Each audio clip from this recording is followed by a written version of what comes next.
abasitari nyarwanda bakwiye gusubira ku ishuri kwiga indimi z'amahanga kuko byagaragaye ko zibagora. Umwanya wa 10 tuhasanga uwitwa Muhire Theogene wamaye ku nkoranyambaga nka Musinga. Watangiriye amashuri hehe? Green Hills. Green Hills. Yeah. Uyasoreza he? Green Hills. Na secondaire? Yeah. A few moments later. Welcome back. The part 2 of our interview. We continue in English. Yeah. Musinga. Are you ready, Mr. Musinga? Let's do it. You've learned. Few moments later. Muri France ho chita nakurangiza. Okay. Akoze mu padiri. Twagiye. Aga chita ushaka kunsebya ku mbaraga. No. Ku mwanya wa 9 tuhasanga umwana ukiri muto uri kuzamuka witwa Yowe Bogari.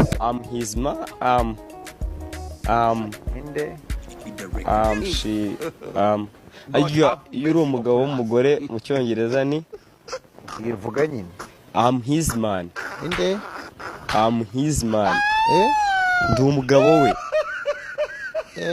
Di Mr. we. Inde Mr. we. Ku mwanya wa 8 turasanga uwitwa Miki.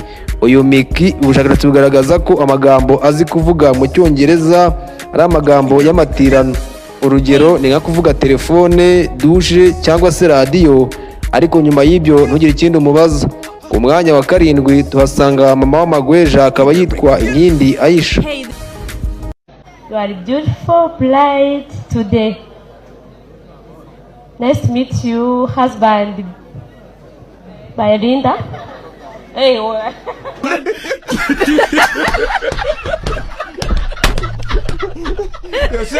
Ku mwanya wa 6 tuhasanga uwitwa Mwitende Abuduru Karimu uzwi ku izina rya Burikano.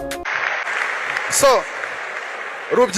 rubyiruko dukeneye abantu, nanjye ndi kwibwira dukeneye abantu bafite icyo bari gukora. Niba wiga igana umwete ujye mu bambere, urakenewe, sibyo?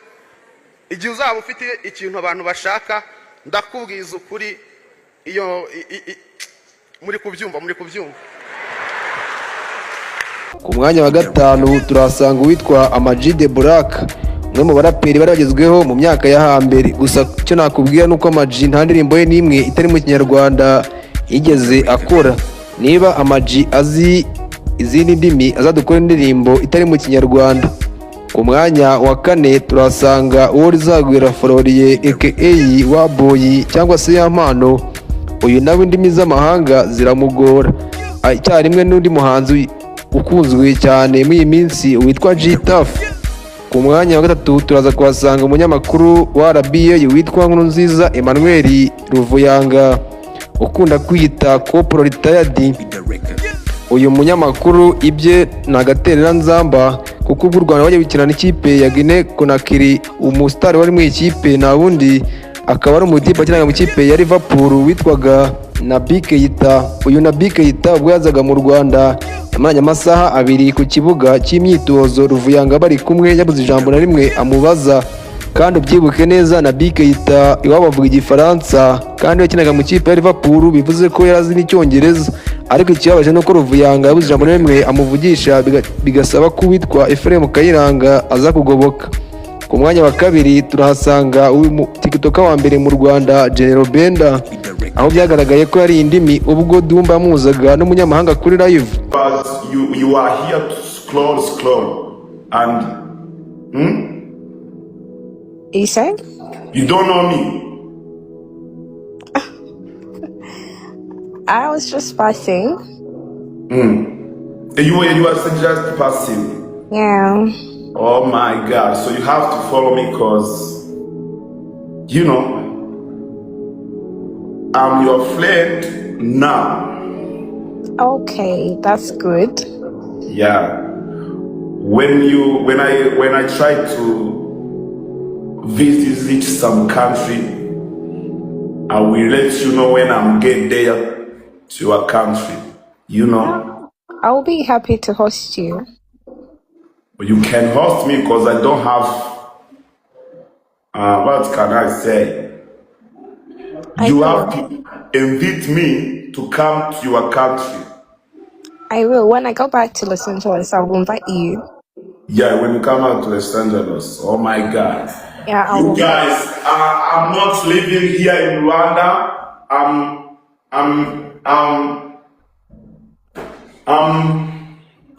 What can I say? USA. ku mwanya wa mbere turahasanga mama warwo Mavuga urwa Gasabo, yitwa Mutesi Sikoviya. We n'abanyamakuru be baherutse gukubitwa akanyafu na Minisita Nduhungirehe ubwo bamukoreraga amakosa kubera kutamenya indimi zirimo n'igifaransa. urabona nk'ubu Minisita Nduhungirehe yamfasha nkubita hasi mu by'ukuri mu buryo ubona wagira ngo buri pasono kandi byagorana ko nyina Minisitiri tugira icyo duhuriraho. Urumva kuba wenda icya kabiri nk'umuyobozi ntiyaje ngo atubwire ati iri jambo navuze ihene muvuga intama. Icya kabiri kuvuga ko nzajya kubaza uriya wa mudamu ubyina sinari buvuge ko nzabaza amakoro twari buzahurire. Nagerageje kureba umuntu mbonye na nomero nahamagara akanyitaba atantasabye audience na protocol, ariko ntabwo bivuga ngo kuba Minisita Nduhungirehe yavuze kuri ntabwo biri butubuze gukora akazi. Kandi koko nibyo Nduhungirehe kuva ko tutazi igifaransa sinabihakana, yize Ecole Belge ajya kubi Burayi mu bihugu bivuga igifaransa, ni Minisitiri w'Ububanyi n'Amahanga n'uyu munsi nizo ndi makoresha amanywa nijoro. Ariko turacyamusaba na ministeri ye n'abakozi bashinzwe communication igihe hari ubutumwa Minisitiri yatanze kuko afite akazi kenshi mumuhe kopi y'izindi ndimi.